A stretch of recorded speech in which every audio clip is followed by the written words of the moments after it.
Why, hello there. Like what you hear? It's all right, I don't bite. Where are you going? Don't go. Wait.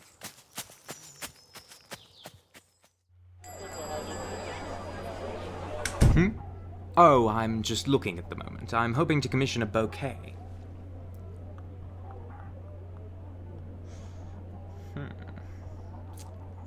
I need an arrangement that translates to friendliness, charm, something to woo someone over. What would you recommend? Excuse me? Unless your prices demand gold bars, of course I can afford it. Bards aren't hooligans.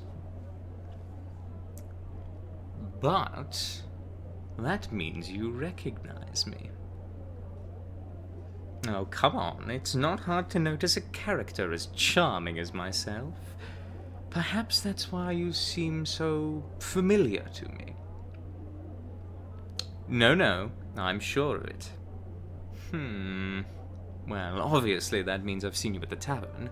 I would never forget a cutie like you. Ah, you're the standoffish individual. It's coming back to me. You always roll your eyes when I catch you staring at me. Don't deny it, you're regarded as one of the most friendly shopkeepers, but you seem to treat me differently. I could draw the conclusion that you despise me, but considering how frequently you visit, and the tinge of red on your face right now, I think the opposite is true. Don't worry, I've been keeping my eye on you too.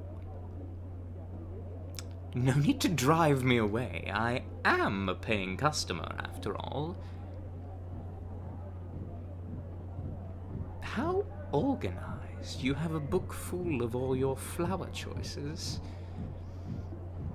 Oh, come on, we can look through it together. Just get a little closer to me.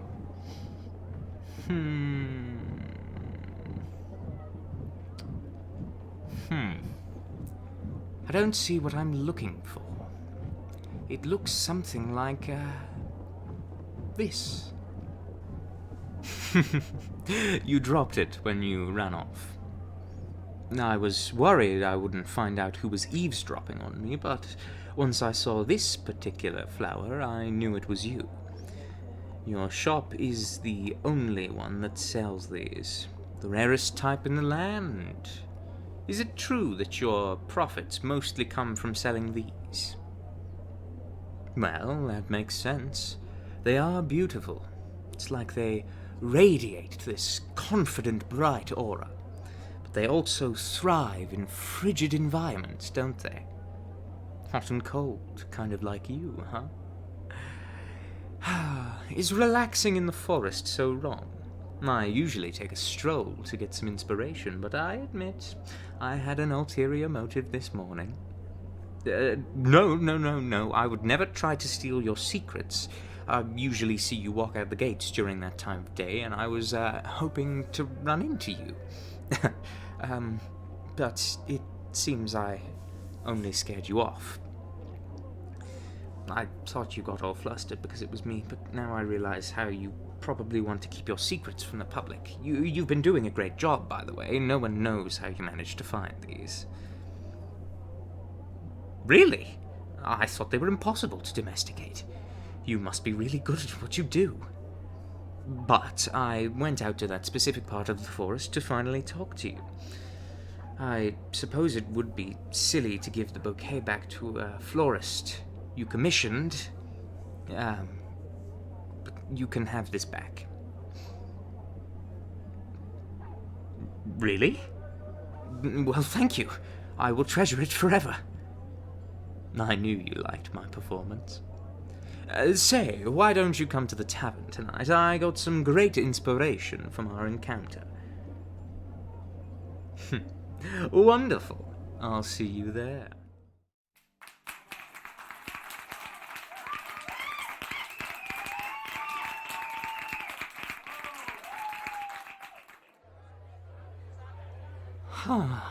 So, what did you think? By the blushing mess on your face, I think I have my answer, but I want to hear it from you.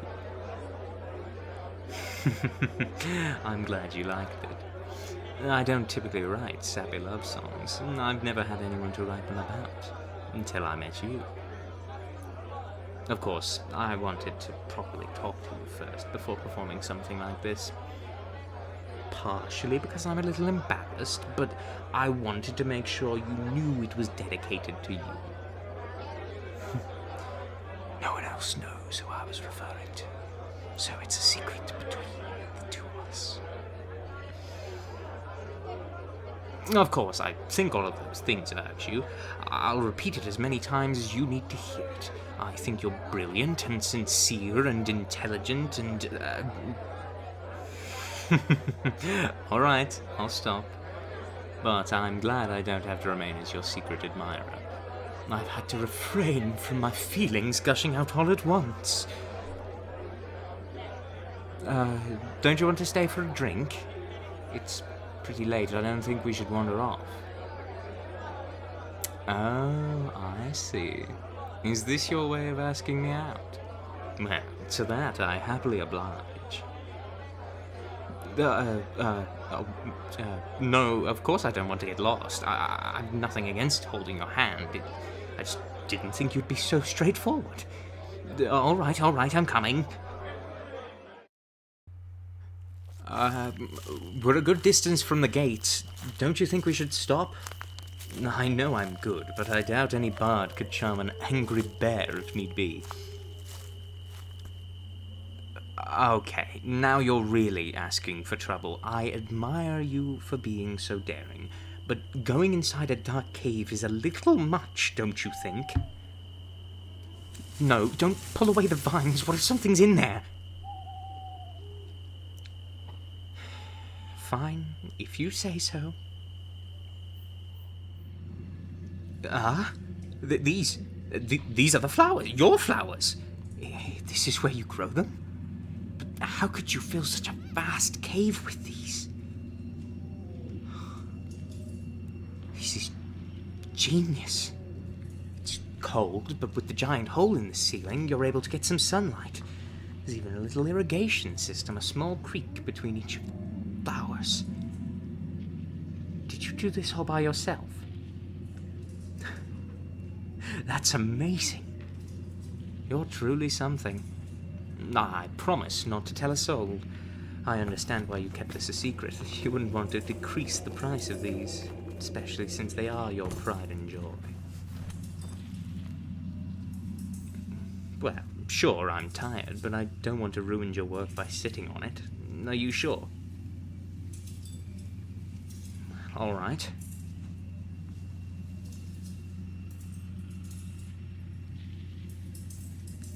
I could definitely get some inspiration from mere seconds of being here. The moonlight trickling in, the smell of moist dirt, and the soft breeze swaying the leaves. Thank you very much for showing me this. You must really like me, huh? I'm glad the feeling is mutual. No, come on, don't get all embarrassed. It's cute.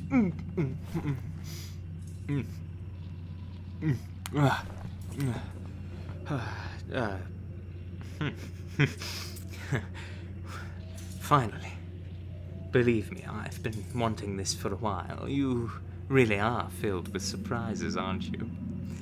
Even if you were acting so reserved, I couldn't help but be intrigued. I'm glad curiosity got the better of me. Because now I've got the rarest type of flower all to myself.